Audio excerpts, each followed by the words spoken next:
Happy Halloween to all my ghouls, gays, and theys. My name is EJ Marino, and welcome to my channel. This is a video I have been building towards all month long. I have sat and watched every spooky, every horror-related Disney Channel original movie from mostly the late 90s to early 2000s, and I have reviewed them for you today. This was quite a daunting task, watching a lot of these little 80-minute movies from the late 90s, trying to uncover one of them. My goodness, Disney, where is Under Wraps in 1997? We will talk about that in a moment, but overall, I am so excited to introduce you guys to this new video. It's been a task. It's been a long time coming. Maybe not. This might not be for you. If you're usually on my channel for American Horror Story or things like that, you know that this is not usually my jam. I'm not usually doing kid-friendly horror stuff, but I have to do it today. This is something I'm so nostalgic for, something I grew up with, something I'm so excited to bring to you all today. So enough of this intro, let's get into the video and review our first movie right now. Under Wraps, tonight at 8, 7 Central. We're kicking things off with what is labeled the first ever Disney Channel original movie. Yes, that may sound strange because before this movie we had some. I think they were called Disney Premiere films. That includes things like Susie Q, something I absolutely loved. But starting with Under Wraps, DCOMs were an official thing, Disney Channel original movies. I was a DCOM kid for a little bit. I kind of grew out of it when I found other horror movie stuff, and then I moved more to be a Nickelodeon kid. I know, we had our weird battle lines drawn in the 90s and the 2000s. Either you were a Disney or Nickelodeon kid. I started off as a Disney Channel original movie. I didn't really watch the shows, but I definitely was a Nickelodeon kid. But these movies always spoke to me. It was like every October I found the one I wanted, and we started off with Under Wraps. I love this movie. It is aged so interestingly. Like, to me, it's one of the more spooky ones out of all of these. It also feels like a real movie. Some of these definitely will fall into TV movie categories, but Under Wraps felt like it could have been released around the same time Hocus Pocus was, when that Addams Family reboot was around. It's just so classic, kid-friendly horror. The beginning of it actually like starts off showing a horror movie, and I'm like, oh, this is actually pretty intriguing. And then just like meeting the mummy Harold, getting to actually see the mystery. There's a little bit of a love story here as well. I think this one was just so sweet, so earnest, and it really is helped by the wonderful performance of Harold. This man is just so easy to fall in love with. I love a bumbling idiot in a horror film, especially like a cute monster. Do you guys remember Harry and the Hendersons with the big Sasquatch movie? To sit!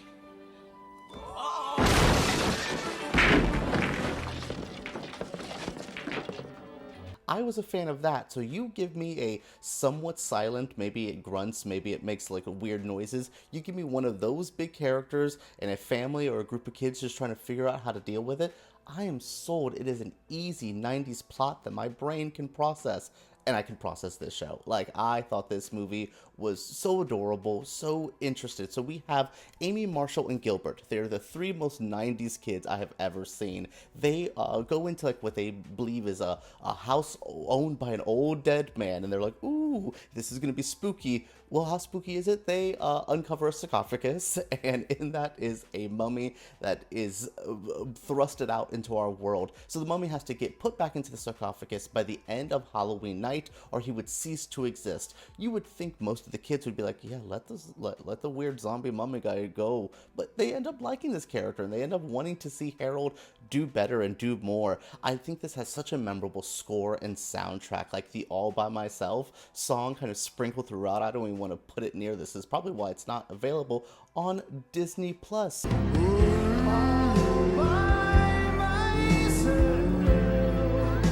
Disney, I'm not watching the 2020-2021 reboot of Under Wraps. No, I'm not doing it. What are you doing? Like, when I looked up Under Wraps on Disney Plus and it did not come up and I found that reboot, I'm like, okay, maybe it's somewhere else. I had to dig, hunt, pirate my way through the internet to find this one movie. All of the other ones, everything else on this list is available to watch on Disney Plus. I highly suggest it. I am a Disney Plus fan this year. Between Agatha All Along, X-Men 97, The Acolyte, Doctor Who, I've had a great time with Disney Plus this year. So I'm trying to give you guys promo. but not for Under Wraps 97. Y'all better go hunt that on the internets like I had to. It was well worth it because I had a great time watching it. So I will also say for each one of these sections, I will be giving a rating. I can't rate this like I would rate a proper film, so I'm going to give them pumpkins. I'm going to give this specific one, Under Wraps, 4 out of 5 pumpkins. HalloweenTown. HalloweenTown. HalloweenTown. Our next DCOM is possibly one of the most famous, probably the most beloved. We are talking about HalloweenTown.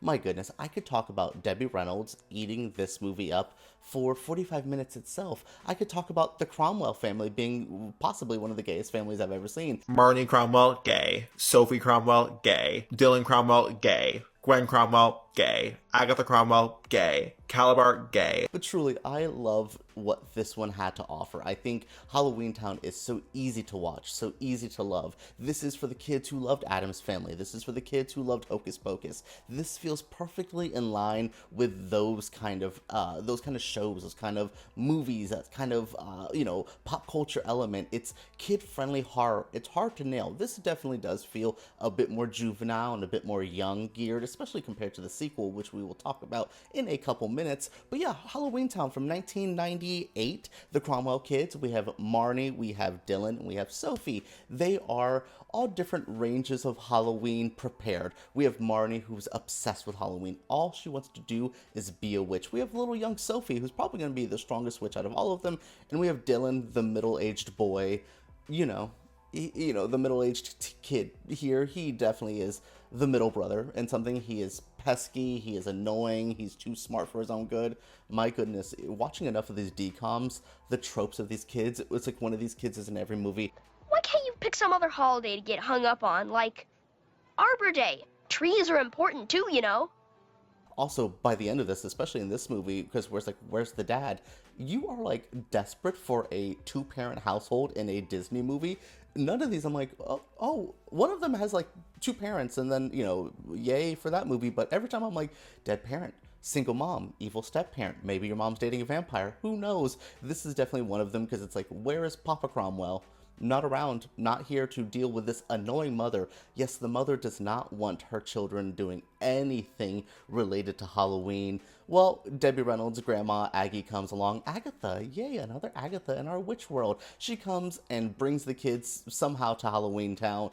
Mischief is there. We have Calabar, who is this very evil man trying to suck the life and the soul out of this town, mostly for revenge, because the woman he loved, which happens to be Mama Cromwell, well, she left him for a human, and he is so upset about that. So he does the weird revenge. He's the mayor of it. Spoiler alert for HalloweenTown from 1998. It's truly not a hard plot to figure out. But again, this one's so easy. Do I think the costumes are a bit cheap? Yeah, it definitely feels a little Spirit Halloween at times, but it adds to a charm. It adds to a vibe. This is definitely cute, wholesome, easy fun. It's, again, one of the better ones out of all of this group. I truly think this is the only one on my list that is a 5 out of 5 pumpkins. Don't look under the bed. Don't miss the Saturday premiere. How does one follow up HalloweenTown in 1998? Well, you offer up another very iconic film. 1999's Don't Look Under the Bed is truly so damn good. I love Larry Houdini. I love the character Franny. I love the boogeyman in this one. I thought this one is just such a blast. I had not seen this one specifically in a very long time, but it fell into place in my mind. Every plot point, every little bit of it, I'm like, that's what we're doing. Oh, that's what's happening. Oh, Larry's morphing. I loved what this one had to do. It's a little interesting, the plot's kind of simple. Franny is kind of this overstuffy kid. Everything needs to make sense. Everything is perfect in her eyes. Well, things start happening around the town. She's starting to get blamed for it. Pranks are starting to happen. There's a big bee left everywhere. Who's the bee? It's the boogeyman. And he is basically kind of getting revenge on Franny for something. We soon to find out that boogeyman used to be Franny's imaginary friend, because this also deals with imaginary friends as well. Boogie person, that's something too. My goodness, people would call this one specifically woke nowadays. They would be like, boogie person. My pronouns are Glock and 57. Oh, that end of this definitely was like, Ooh, wow, we've been talking about pronouns and calling people the proper names for a long time now, haven't we? So yeah, basically Franny has to uncover this mystery while also Larry is turning into a boogeyman himself. The actor who performs Larry is eating this movie up. One of my favorite DCOM performances ever. I mean, one of these has Mickey Rooney in it. So I truly love what this guy can do because he's just having fun. He's that kind of 90s kid actor that you need to have. That like quirky but fun, a little gay feeling, a little fun, a little just easy to fall in love with. I love the Larry Houdini character and he makes this one worth it. When Franny can get too overstuffy, when the little brother can be a bit too annoying, when you have both parents being fairly annoying as well, you start getting desperate for a good character, and Larry Houdini is exactly that. I think this one's well worth the watch. It's not my favorite. I would definitely give this one 3 out of 5 pumpkins.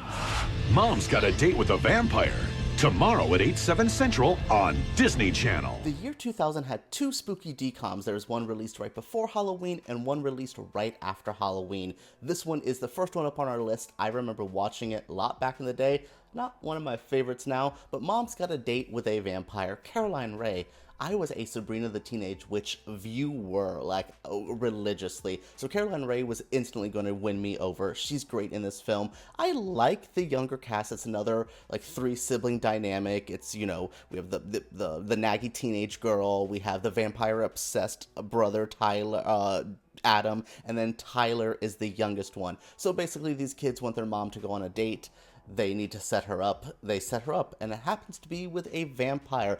Adam is obsessed with this vampire movie, so he's kind of instantly drawn into the idea of this. And then little Tyler's just like, hey, that guy might be a vampire. So the kids basically have to try to save their mom from this date. They tap a Van Helsing-like guy to come over and solve this mystery. Things are solved, and the mom ends up getting a date with who? The Van Helsing-like man.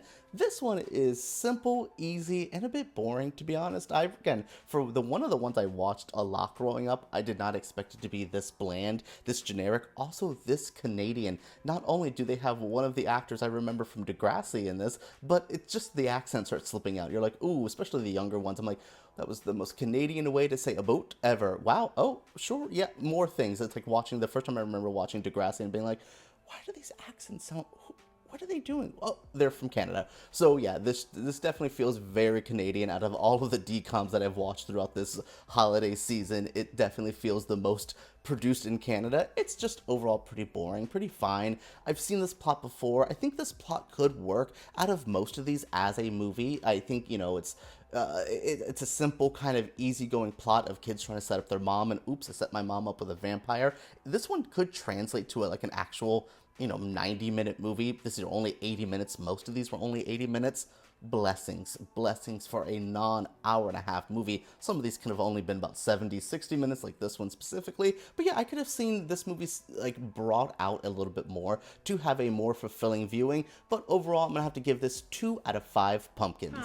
Phantom of the Megaplex. Tonight at 8/7 Central. Our second movie in the year 2000 is another one I watched a lot. 2000 must have been my year, and this one might be one of my favorites, not because I had a crush on this actor, and then seeing him years later in my adulthood when he's in like Texas Chainsaw Massacre at the beginning, I was in love. But we are talking about Phantom of the Megaplex. Whoa, this one is so easy to fall in love with. It is just so it's a workplace comedy, which is so different out of all these movies. Like, you mostly deal with a lot of the same plots. Kids trying to not be bullied, kids trying to get their parents to believe them in something spooky. This one though, we have our like kids. Pete is a young assistant manager at this movie theater, and he is overworked, overwhelmed. There's a big premiere happening that night, and how could everything go well, especially when a Phantom of the Megaplex is ruining it there. He has his younger siblings there that he's supposed to be watching. They end up having to do some very Scooby-Doo-esque plot to get things going as well. Mickey Rooney, legendary icon actor, is in this movie as well, eating it up. But there's always magic at the movies. Like, I liked this one quite a bit. It was just so fun. I think, again, it's that different setting. It's in a movie theater, so there's a lot of movie references. This movie is definitely for people who love film, and I think that's what's so funny is this early movie in the year 2000 really sent me on my trajectory to be such a film fan, to be such a lover of pop culture and references, because this is filled with that. I also love the mystery here. It was super easy to solve. Like, you've seen one movie, especially as a kid, you've seen them all kind of thing, and this is an easy plot to follow, but it was just so fun to watch. I like, having Pete run around these different situations. There's a scene where, like, a bunch of, like, gumballs or something fills, and he has to hit them with hockey pucks. Then they have to try to fix a projector. These little gags throughout make this one, again, so easy to watch. A workplace comedy is unlike anything on this list. I mean, we have tween witches at one point, like, so having this idea of, like, hey, we're making this big premiere, has to work right, but there's a mysterious man trying to ruin it all. I like it. I thought it was easy to follow. Again, this is another one. I know it's just Phantom of the Opera, but this one could work in this kind of childlike way through a honest, fun, decent, full-sized, like, grown-up-ish movie. I think it works. I think it's simple, easy. I'm surprised this one has not been remade. I don't know why. I don't know if it's just because the actors are strong or the plot is strong, but I thought this one was way better than I thought. In my notes, I think I have 3 out of 5 pumpkins. I'm going to bump this up to 4 out of 5 pumpkins. I quite loved this one. HalloweenTown 2, Calabar's Revenge. We are now at the only sequel on my list. Sorry, Twitches 2. We will get to you maybe next year, but we are talking about HalloweenTown 2, Calabar's Revenge. I do not remember any HalloweenTown movie after this one. I thought I didn't remember this one. I'm like, oh god, is this the one they go to high school? No. Is this the one that they return? No, that's Return to HalloweenTown. This was Calabar's Revenge with a guy who I used to have a crush on as well, Cal. Now he's married to the actress who plays Marnie. I love that. I love that they've reunited years later for that. That's adorable. But yeah, so this one is a follow-up to HalloweenTown, less Debbie Reynolds, which is a sin against humanity here, but we get more of the kids. Basically, Cal is the evil villain, because Calabar, it's giving me very Ben's son from I Still Know What You Did Last Summer. Ben's son! But yeah, basically Calabar is getting revenge for what happened here. We're trying to split up these evil plots that he has. He's trying to ruin HalloweenTown by making this monochromatic, sad, depressing world, but he also wants to ruin the real world and turn everyone into monsters. The Cromwells have to face him. Fine. Yeah, this one's just kind of boring. Again, especially compared to how easy going that first HalloweenTown is, how fun and kind of warm and friendly. It's like cozying up on a Halloween night with some candy, watching a movie you love. That's the feeling it gets from me. This one is a sequel. It's like, oh, bigger, bolder, sure, more to do. The costuming, especially when the Earth side of stuff, when they start turning into monsters, they look terrifying. I get it. I think it's cute. Knock, knock. It's just fine. It's fine. It's the lack of Debbie Reynolds for me. The first one has Debbie Reynolds as like a main character. This one has like her supporting, and then by the other two, she's like a cameo, and you're like, what are you doing here? Sidelining, but also she doesn't want to be here. She's like guest starring on Will and Grace at this point. Like, she does not want to be here. But yeah, overall, the year 2001, we needed a movie like this. We needed something fun, easy to watch, and that's exactly what this was. HalloweenTown 2 is easy to watch, fun, but it's not as fun as the original. I definitely have to drop this one down. I'm going to give this one a 2 out of 5 pumpkins. High five. The Scream Team. We have 2 more movies left. This one is from the year 2002, and both of these happen to be first-time viewings for me. By 2002, especially by 2005, when the next one we have, by then I'm getting out of DCOMs. I'm getting out of this. I'm moving into actual horror films. I have probably seen all of the Scream movies by now, at least that were released. Me patiently waiting for Scream 4 even as a child. So yeah, I'm kind of getting out of these by now. So this was a first time viewing for me, and my first time viewing had Kathy Najimy, Scream Team. First off, why was this not called Soul Patrol? If we're going to call them the Soul Patrol in the movie, why isn't, I'm sure there is some legal restrictions, and I'm unlocking some DCOM lawsuit back in the day. This one was fine. Kat Dennings is in it. So Ian and Claire are siblings, wow, who have a dead grandparent, at least it's not a parent, a dead grandparent. That grandparent is kind of lost in the shuffle of being a ghost and being not. So we get this kind of group of people who come out. We have Jumper, Ed, and their boss Mariah, played by Kathy Najimy. They come and they're kind of helping Ghost find where they need to go. There's quirky madness happening. There's an evil person named Zachariah who is like a ghost, but is he even evil? Sure, we'll find out his true meaning. I really think Don't Look Under the Bed is the only one that had like an evil boogeyman, it felt like, which then still kind of undercuts that because we learned the real story about the boogeyman there. But I liked this one. It just was okay. It's not one of my favorites. It's kind of boring. It's definitely, you feel the magic, I guess, again, me being older and me having nostalgia attached to some of the other ones. Without any nostalgia attached to the Scream team, I find it to be a bit boring. I just find it to be, okay, it's very 2002, it's very cute, the production value seems to has increased, especially by the next one, by Twitches. Production value is good. There's money being put in, and then, you know, High School Musical is not too far around from here. So DCOMs are starting to get bigger budgets, but I think these spooky ones are losing their soul, their essence. They were such a key part, I think, to the DCOM structure. Then by 2002, they're like, yeah, we'll have Kathy Najimy, we'll have baby Kat Dennings, which blew my mind seeing her here. She is so young here, it's kind of crazy. But yeah, we're like, we'll give something here, but we're not giving you the full oomph. I will say, by the next movie though, they're giving a lot more, and it's good return to form. But for me, Scream Team is a 2 out of 5 pumpkins. Experience the magic of Twitches. Another first time watch for me. We are jumping all the way to 2005. We are talking about Twitches. Yes, Twitches starring Tia Tamera.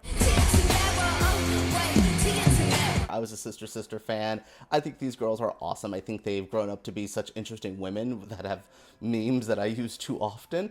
Like, what do they get say? Called white man's whore. But yeah, I like these women. I think they're great. I think they're really good in this plot. So we have these two sisters who are split apart, wow, Verity and Tamara, who have to come back together years later and find out their true meaning. Their mother is here. We find out about the witch structure. I will say, out of all of these, this was dense. I don't know if this is because it's coming out post Harry Potter, but they really try to add some mythos. They try to add some story, some background.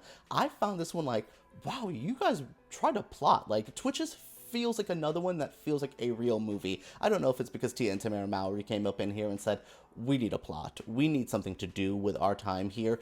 But it feels like that. It feels more fulfilling. It feels like I said, dense. There's easy stuff to get into. I like the power struggles here. I like the message of sisterhood. I love a witchy sisterhood story. I think it's great. It's easy to follow. That's why I love Agatha all along this year. I like what this one had to do. Again, it's just not having any nostalgia attached to this one at all does make it a bit stranger for me to be like, yeah, I love this one, but it's fine. It's well produced. I will say it looks great. You can definitely tell by 2005, DCOMs are in this weird state where they're starting to get like cool and they're starting to want more money into them because, again, like I said, High School Musical is like right around the corner. Maybe it was even released by now. I don't know the release of that. I feel like that's like more 2007, 2008. But yeah, like High School Musical is right around the corner and it's going to be a big deal. So they're starting to see that Disney Channel original movies can go outside their bubble and become pop culture phenomenons, and I think things like Twitches is a good example why this is a beloved film. I know, especially young black girls, really,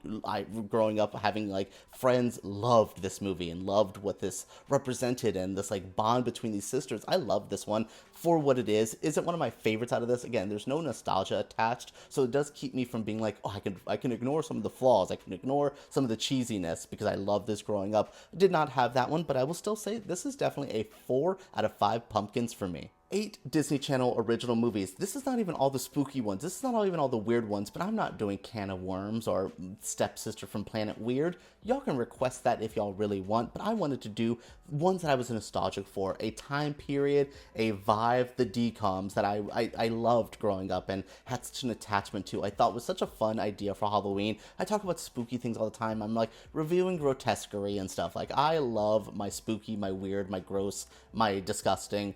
But I love when things can be cute and fun and introductory to horror. We need this. If you're a horror fan, I have Chucky, Michael, Freddy, Jason, Godzilla back there, Divine from John Waters movies. These kind of crazy figures I love now as an adult because of finding things like Phantom of the Megaplex, Twitches, and HalloweenTown. Like, it's a gateway drug, and these movies are great introductions. So if you are a fan of the DCOMs, what did you think in my comments? Let me know what you think. Like, I want to know your feelings. I want to know what you're feeling. If you remember any of these, if you're nostalgic for any, or if you have a little one, why don't you bust out Disney Plus and put some of these on? Like, if you're trying to get your kid into horror movies, this is it. Thankfully, my stepson is like already wanted to be bloody Ghostface, so I don't need to introduce him to horror. He thought these were a little too, even he's 6 and was even like, oh, these are too kiddish for me. I'm dealing with one of those. But overall, I really, really love what this has to say, what this has to do. For my love of horror, for my love of throwback Disney, thank you guys for joining me for this video. Share your thoughts down in the comments below. Give me a thumbs up if you did enjoy. And make sure you guys subscribe, because my goodness, I make videos like this every single week. Still have Grotesquerie. We're reviewing a new Dexter in December whenever that drops. There is going to be a lot more to this channel. And if you want to see something, suggest it down below as well. All right, everyone, let's talk about DCOMs and HalloweenTown right down below.